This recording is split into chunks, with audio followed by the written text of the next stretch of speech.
Monsieur Stéphane Dion.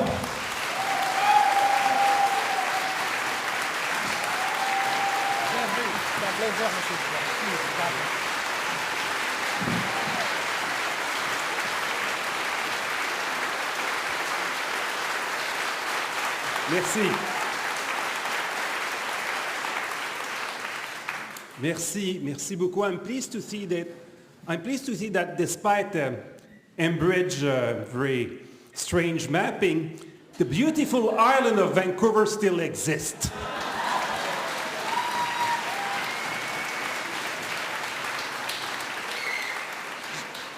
On dit qu'il n'y a pas de traduction simultanée, donc à tous les francophones, et je sais qu'il y en a beaucoup parce que beaucoup sont venus me parler tout à l'heure.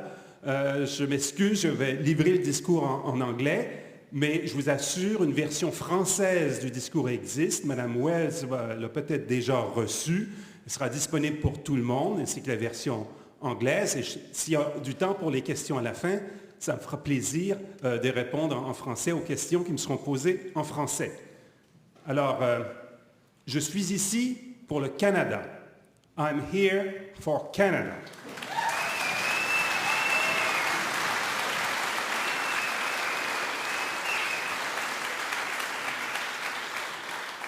I stand here before Canadians whose political affiliation is different from mine, although we do agree on some points, but who care deeply about Canada.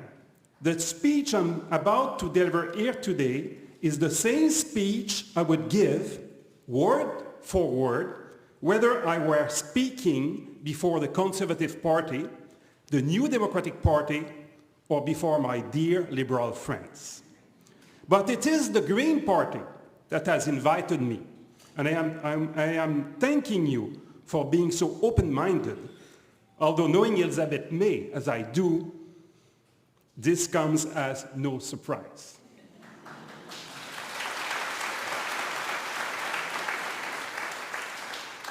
In a democratic country, there are some issues that require parties to cooperate despite their political rivalries.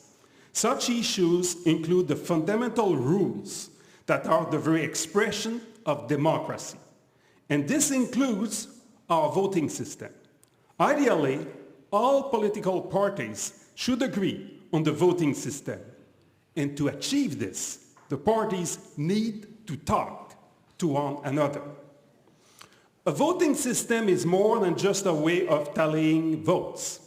It sets the ground rules that, for better or for worse, have a profound influence on voters' choices.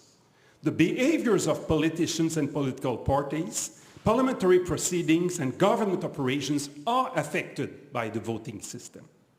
Since my quest is for a voting system that best suits the interest of the entire Canada, I do not wish to focus on the individual interests of any given party, whether it is a small party that wants to grow, or a formerly large party that wants to return to its former strength. Federally, Canada had the same voting system since Confederation.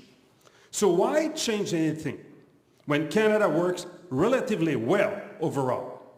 Why change our political traditions and adopt a new voting system which would inevitably be more complex than the one we already have? Indeed, it is hard to beat the first-past-the-post voting system in terms of simplicity. In response, I would argue that our voting system is weakening Canada's cohesion. That is why I want to change it. It is not the only reason, but it is the main one. Indeed, our voting system weakens Canada's cohesion because it artificially amplifies the regional concentration of political party support at the federal level. It makes our major parties appear less national and our regions more politically opposed than they really are. With 50% of the vote in a given province, a federal party could end up taking almost all the seats. But with 20% of the vote, it may end up not winning any seats at all. This is how Ontario appeared more liberal than it really was, Alberta more reform or conservative, and Quebec more bloc, and so on and so on. This regional amplification effects benefits parties with regionally concentrated support and conversely penalizes parties whose support is spread across the country without dominating anywhere. A party able to reach out to voters across the country is at disadvantage compared to another whose base is only in one region. For years, these dynamics worked against the Progressive Conservative Party and the NDP and favored the Reform Party and the Bloc.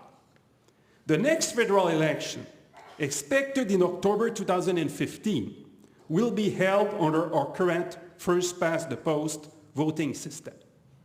This means that once again, election night, when you look at on TV the result, we are likely to wonder which region of our country will be virtually shut out of the executive branch.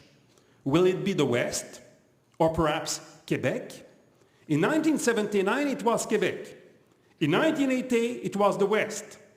Between 1993 and 2005, the Liberals were fortunate to have Ralph Goodale and Anne McClellan if they had not won their seats, often by a very thin margin.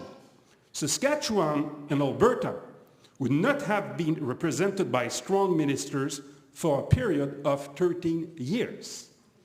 And today, the federal cabinet includes 4 of the 5 Conservative MPs elected in Quebec, which hardly ensures that these ministers will be outstanding. So, I have no problem with regional political differences, to the contrary. But what I do have a problem with is the harmful political amplification that is artificially created by the current voting system. For example, as long as Quebecers who wish for secession and independence are numerous enough to elect MPs, they must be fairly represented in the House of Commons. But it does nobody any good if they are overrepresented in the House of Commons. During all the years that the Bloc dominated Quebec's representation in the House of Commons, they never received a majority of votes in Quebec. I remember when I started my political career and I was coming in Victoria, let's say, when I was saying that I was an MP from Quebec, people assumed that I was a Bloc MP. But most people were not voting Bloc in Quebec. My main concern with all this is national cohesion, not to say national unity. I do not see why we should keep a voting system that artificially exaggerates our political divisions and leads to regional marginalization within the government. This is the main reason why I recommend replacing our voting system. The challenge now is to come up with an alternative. It would be unrealistic to think that we will agree on a solution by 2015. What I do think is achievable is for parties, the Greens, the Liberals, the NDP, and even the Conservatives, should they be so inclined, to have in their electoral platform a commitment to conduct meaningful studies and consultations on voting system reform, perhaps via a royal commission. This commitment must be as assertive and official as possible in order to avoid the usual pattern whereby parties are open to voting system reform when in the opposition, but much less so once they have seized power under the current rules. I think it's a bit the situation we have provincially in British Columbia, if you understand well. So in the meantime, we should not be afraid to continue the debate and investigate what kind of alternative system we could propose to Canadians in lieu of the current system. In my opinion, the solution is not pure and full proportional representation. And let me explain that.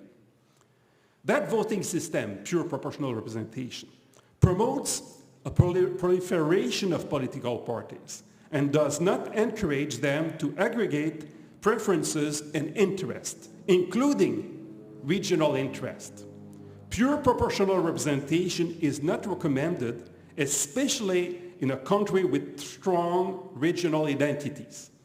We do not want to create a situation here in Canada like the one in Belgium, where parties no longer even bother trying to elect officials across the country.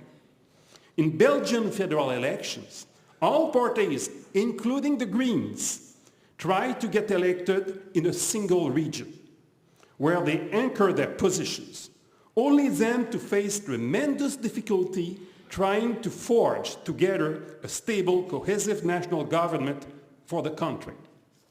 Similarly, here in Canada, pure proportional representation could lead to the advent of provincialist parties elected to defend only their province's supposed interest.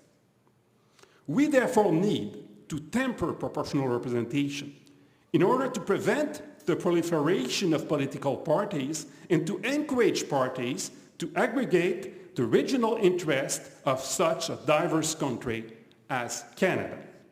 And to achieve this, we need rules that apply to all across Canada during federal elections. We must not establish rules that vary from province to province, since this might encourage Canadians to look upon the federal election as an addition of provincial elections.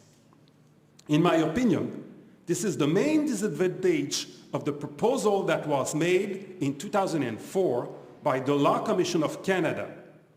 The Commission proposed achieving proportional representation by electing a third of MPs from compensatory lists created at the provincial level or at regional level for the biggest provinces, Quebec and Ontario. Thus, the House of Commons would be made up of MPs elected in ridings, like today, as well as provincial and regional MPs elected from lists. The number of candidates per party included of these lists would vary immensely from just one in Prince Edward Island to about a dozen for some regions in Quebec and Ontario. This would effectively divide Canada up into several political microclimates, to use a word that the room today will understand. I would find that worrisome. Instead, I propose a moderate form of proportional representation, one that does not create different categories of MPs or huge regional differences in terms of rules. And we can achieve that. We can achieve this by increasing the size of our federal ridings. We would elect, this is my proposition, we would elect 5 MPs by riding, or perhaps 4 or 3 when a low population density warrants it. Let's say the territories, leave them alone, they will have 1 MP. Each of them are big like Europe, so you cannot make them bigger, so they will stay single MP district. But the standard would be 5-member districts. The number of seats would remain the same. We have enough MPs, 238, thanks to the ill-advised reform of Mr. Harper. We don't need more MPs. But what would be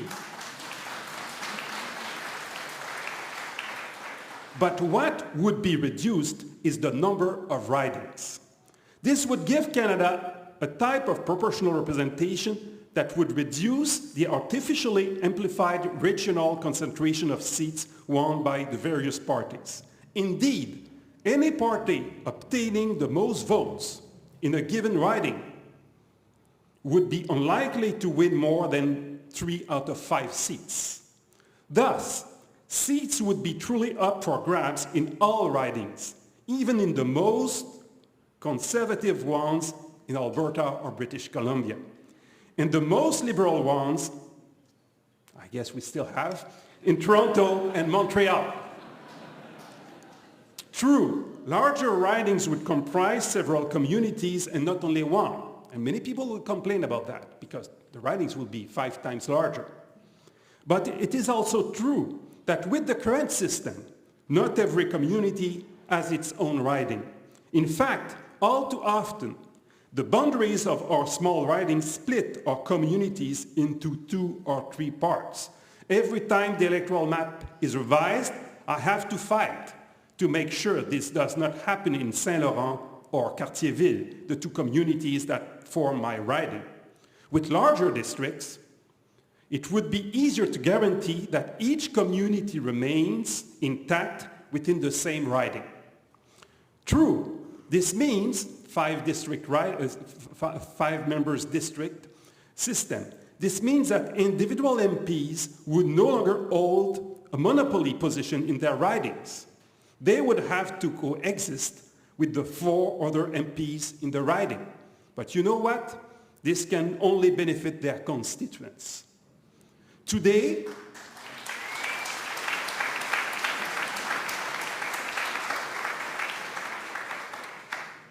voters have no recourse when they are stuck for 4 years with a lazy, incompetent, or absentee MP. It may happen. Under the new system, constituents would be able to deal with a different elected official. Healthy competition among the 5 MPs in a given riding would provide Canadians with better territorial representation. A House of Commons elected this way would likely be more representative of women and cultural diversity, as the parties would have an incentive to diversify their offering of candidates in each riding. If you have 5 candidates in a riding, you will have an electoral interest to diversify their profile, to be sure that all the voters will be identified with your party. Also true, the proportional representation resulting from 5-member ridings would be less likely to elect one-party majority governments, and many will see that as a problem. We would probably have coalition governments made up of 2 or 3 nationwide parties. Such system, 5 members district system, already exist in other countries and represent what some political scientists call the electoral sweet spot, a balance between the representation in parliament of various political movements, the party's ability to aggregate interests, and the opportunity to maintain stable, responsible governments. Electoral reform could very well stop there. 5-member ridings would represent a vast improvement for Canada, its cohesion, and its democracy. However, at the risk of being accused of complicating things, I am also proposing adding preferential voting to our electoral system. This would encourage our parties to cooperate and form effective, cohesive coalition governments when needed. As you know, under preferential voting, voters are asked, when casting their votes, to rank the parties in order of preferences. So green, in your case, and then you choose. And you may stop at green if all the parties are wrong in your mind. But if you have a preference between NDP, Liberal, Conservative, you rank.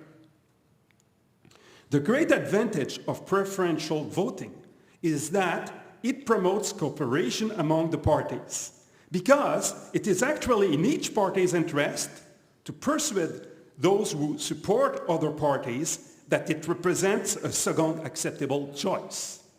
Choose me. I understand your first choice will be green, but I'm quite green too. I'm an acceptable second choice. What do you think?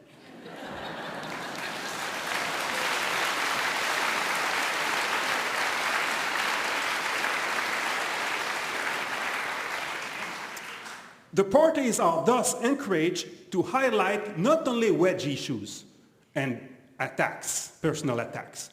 They are encouraged to highlight similarities as well in their objectives and platforms, as well as mutual respect among party leaders. After an election, MPs will know to which combination of partisan votes they owe their victory. On this island, Elizabeth will know that he had the support of the Greens, but the second choice of some parties will have go to her, and she will know it. HMPs in Canada will know it. The makeup of coalition then would be influenced by the expression of voters' preferences.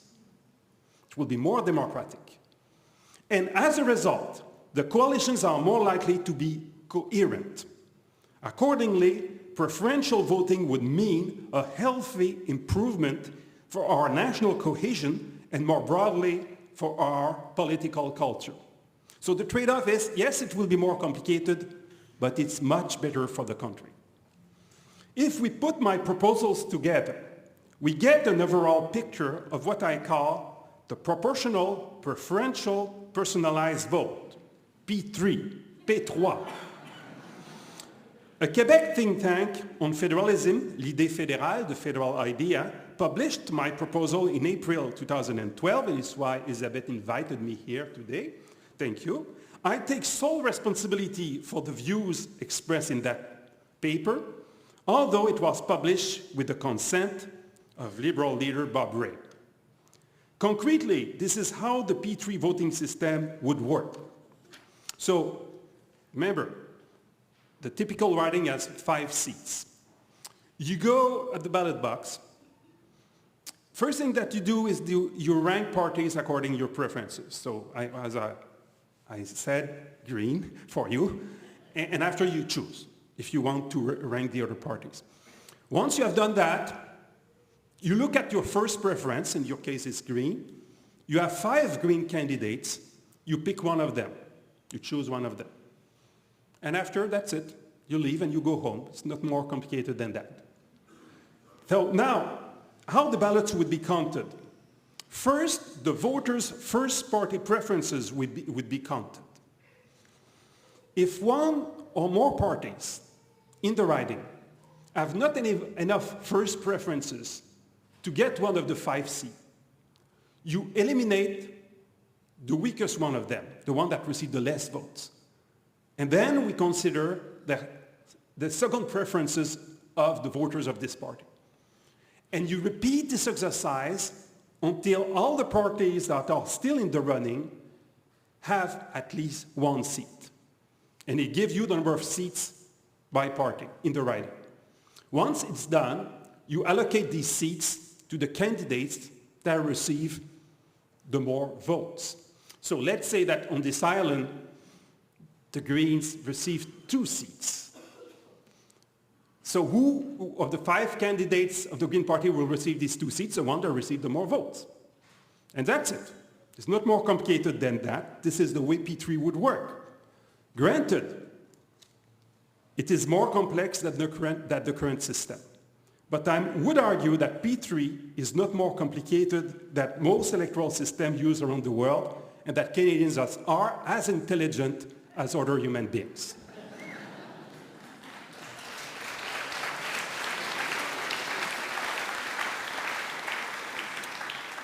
Under P3, coalition governments, when we will need them, would likely be stable governments formed by 2 or 3 national parties that would have prepared themselves to govern together in trying to convince the voters of the other parties that they are an acceptable second choice. And they would be ready and able to govern together with support spread across the country. No region would be likely to be out of the executive anymore. Parliament would be made up of MPs who would all have a home territory and would have been chosen personally, not through lists. Because candidates of the same party would compete for seats, party cohesion could be affected. You would have 5 green people competing each other in each riding. But with this new kind of competition, candidates of the same party would still have to act as team players. If all the Greens are attacking themselves, nobody will vote for them. So they would have to show cohesion for their own party to be able to rally the votes needed to obtain seats. Those parties best able to combine cohesion and internal competition would have the best chance of winning to the benefit of Canadians. So the challenge will be the same for all the parties. Internal competition and cohesion to convince people to vote for us. Wilfred Day, of the organization Fair Vote did a simulation of a P3 vote using the results of 2011 election. He noted that this voting system that I have proposed would have improved the proportionality of the results, but to a lesser extent than what would have resulted from pure proportional representation. And he regrets this. But this is precisely the point of P3, to enhance the expression of opinions and reduce regional distortions without encouraging the multiplication of parties. My aim is to have one Green Party, not 10 Green parties.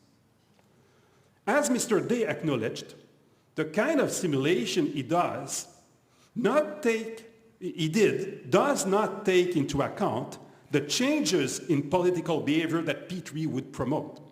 For example, under P3, voters would be able to vote for their true preferences instead of juggling random strategic calculations. They would no longer have to wonder whether they should abandon voting for party A and instead vote for party B in order to block party C. They would simply rank these parties according to their preferences. I am willing to bet that this would have garnered more votes for the Green Party and the Liberal Party in 2011 and for the NDP in the past. Furthermore, with P3, prominent candidates, the ones who draw votes, can run in larger ridings. People like Elizabeth May in Vancouver Island and Ralph Goodale in Regina would have probably garnered more votes for the Greens and the Liberals. Lastly, it is almost certain that voter turnout would have been higher than with the current voting system. Indeed, with P3, Canadians would be more motivated to get out and vote because in 5-seat ridings, where seats are at stake in every riding across the country, and with preferential voting, voters would be in a better position to influence the final results, either through their first choices or through their second and subsequent choices. To conclude, with P3, we would get a voting system that enhances the presence of our political parties Canada-wide, reinforces the degree of cooperation that should exist between parties, makes every vote count and ensures that seats are truly at play across Canada.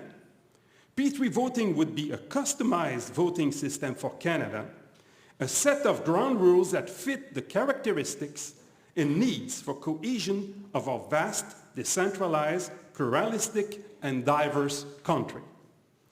My formula may not be the best solution, and I keep an open mind.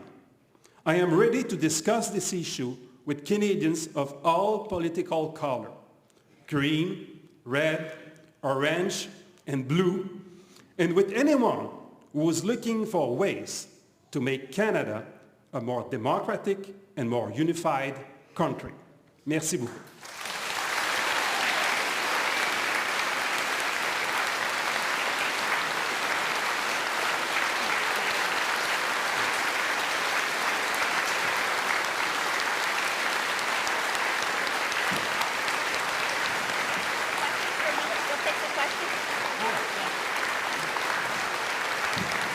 Merci.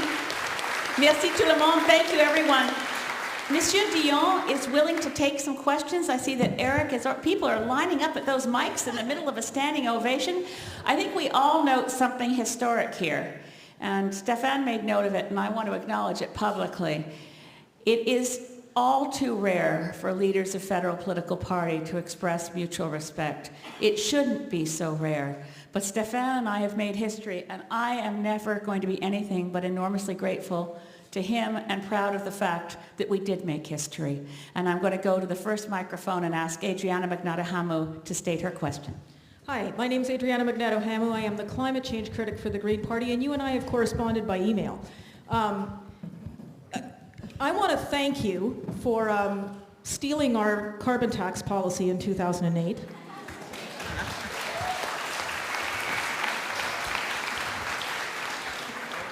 And the reason why I stood up is because I'd like for us to steal your climate change policy. I know that you've spoken about an international policy that you've promoted in UN negotiations. It's something that I've thought of before, and I thought it didn't have a chance coming from, some party that didn't even have representation in their own country.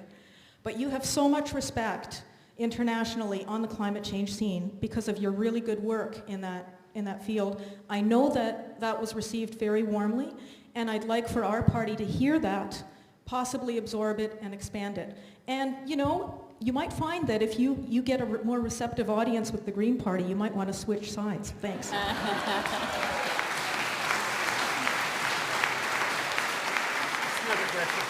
she wants to hear. No, les questions, c'est votre climat. Yeah, but I don't want to switch from a topic to another one. I just want to say that if we want carbon pricing in the country, the people that are supporting carbon pricing should stop to attack each other. I think... Absolutely. Could you just introduce very briefly what your international ideas? Because you're a brilliant political strategist, and that's really important. Well, if I was brilliant, I would have a different country today. Thank you very much anyway. Yes, I don't want to extend too much on this topic, but I strongly think that the world needs a world carbon pricing. Of course, some countries cannot afford the same price than others, but then we need to have an equalization payment system à la Canadienne to address this. But as long as we don't have significant carbon pricing, I'm afraid that we'll not, as politicians, deliver what the scientists are asking us to deliver to reconcile our standard of living with the planet.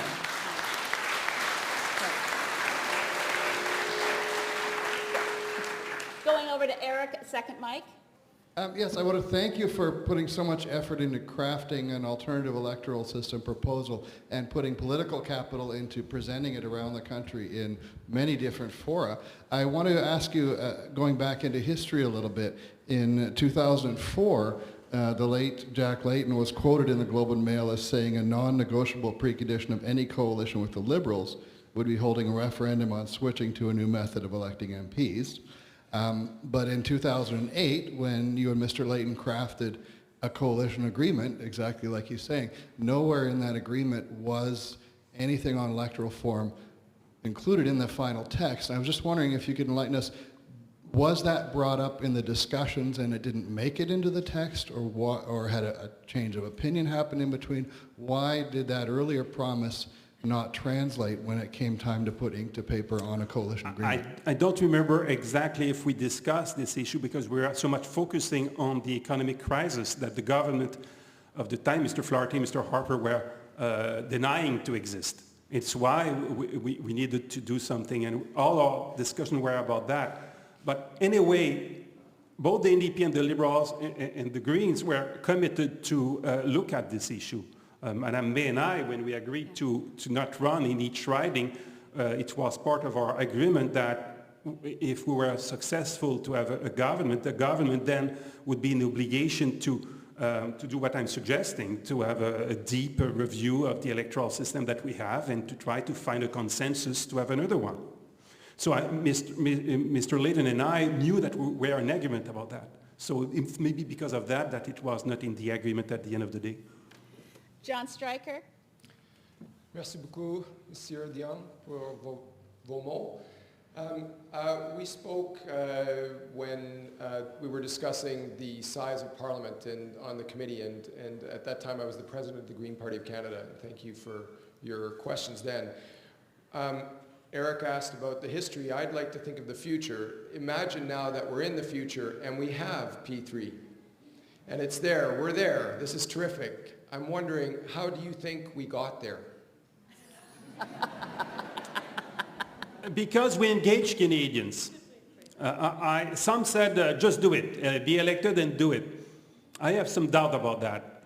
You see, the electoral system is the same since Confederation.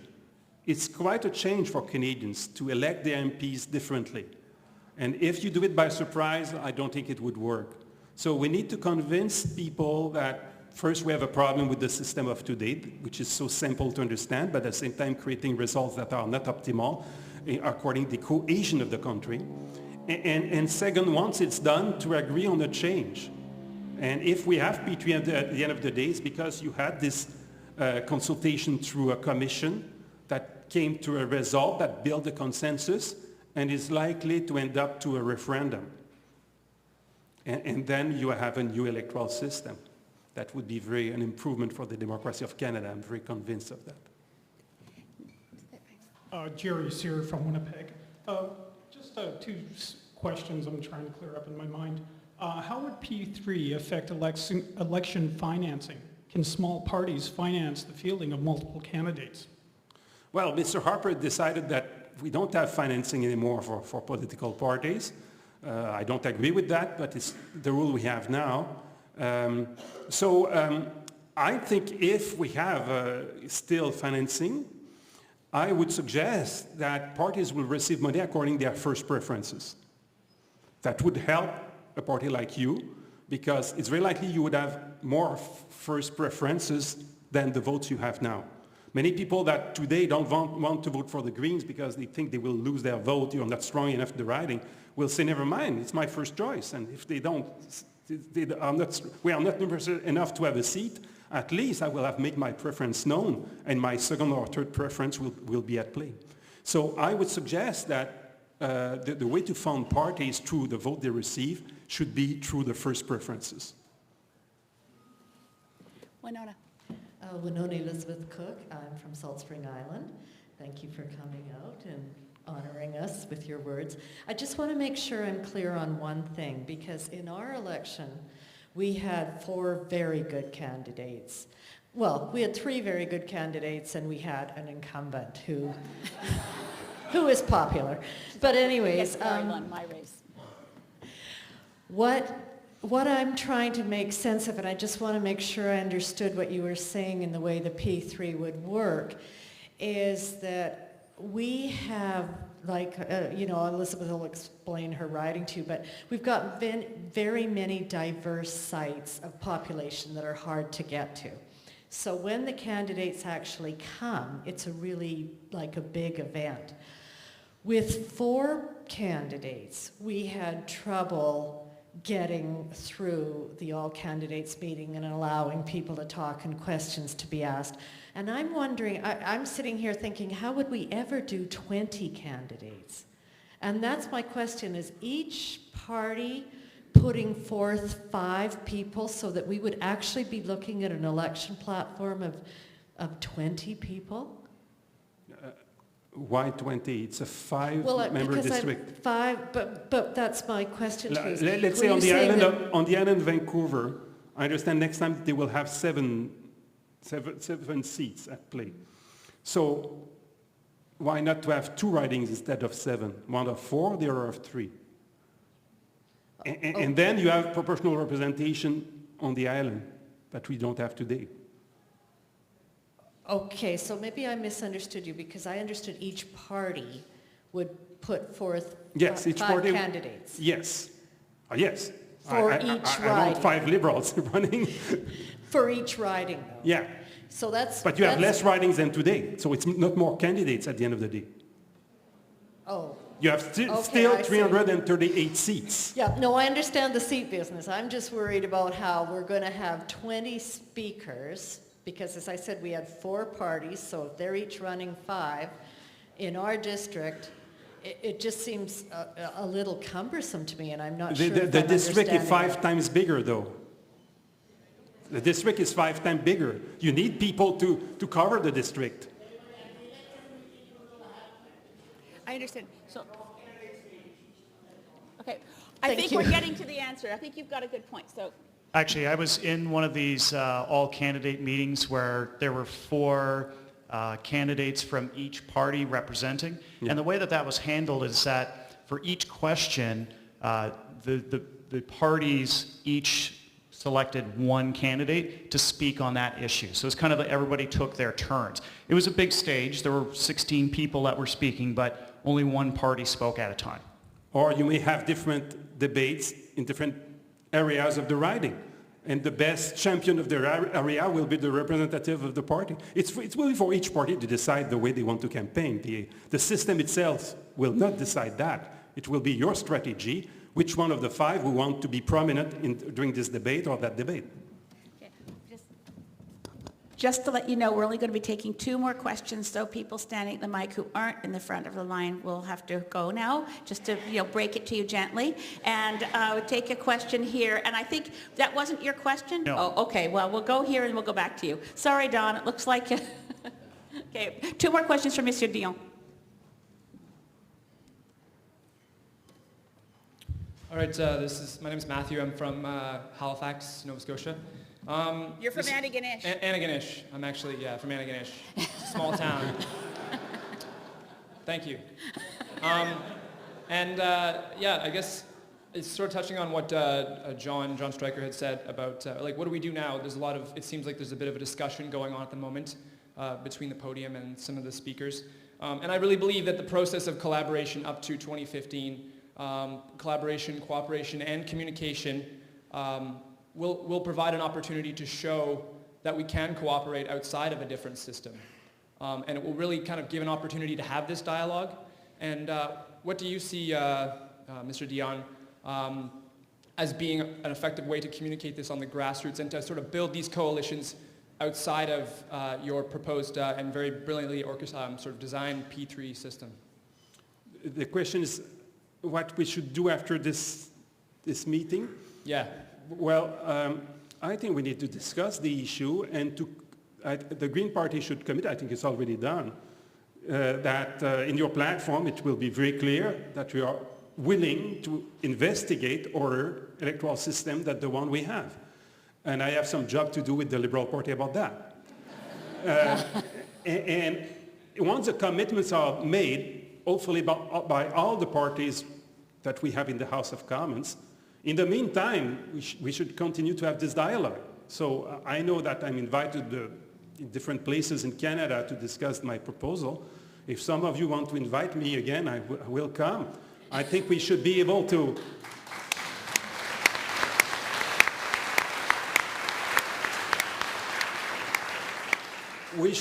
make progress between today and 2015, not only between people active in political parties, but with Canadians at large. Et le faire en anglais et en français. Dernière question. Kevin Smith from Pickering, Scarborough East. I want to thank you for putting this forward. I think this is a very positive proposal, and I want to make sure that my question is kind of kept as positive as possible. I did see one concern, and I'm wondering if you can clarify, I guess, how part of this works. My understanding is if you had a larger riding with 5 MPs who could be elected, the way that I see that working is that each MP would need at least 20% of the vote. For a party like the Green Party, where our support is somewhere between 5 and 10%, how many seats would we actually get under a P3 system? Yeah. Well, of course, it will not be as proportional as pure proportional representation. At the same time, it will help the Green Party to remain one Green Party for the whole of Canada, which pure proportional representation would not give you this same possibility. I mentioned the example of Belgium. You have Les Écologistes in Wallonie, and you have another Green Party for the Flanders. I don't want that in Canada. So yes, it's true that it will not be as easy for you to have seats if you stay at 5%, if you don't have any ambition to grow. It's true. But the challenge for you will be to grow. And it's not 20% necessarily. It's a complicated arithmetic formula, but it's more around 15%. That would be the threshold that will give you a possibility to have a seat out of 15. If you are unable to have enough 15% in 338 ridings, work harder.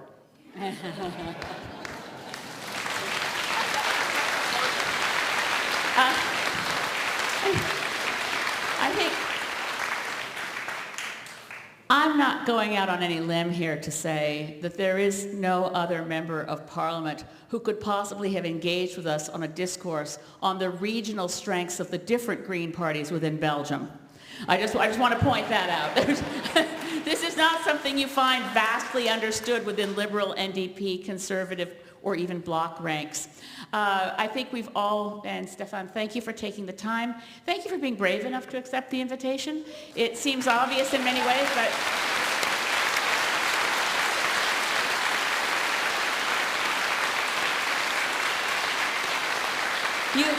you've done more than almost any other MP in the House of Commons to help keep our ice caps from melting. This is a piece of art by Rick Silas, a local artist, and I'm hoping it will remind you of how grateful we all are as Canadians to a great Canadian. Merci beaucoup.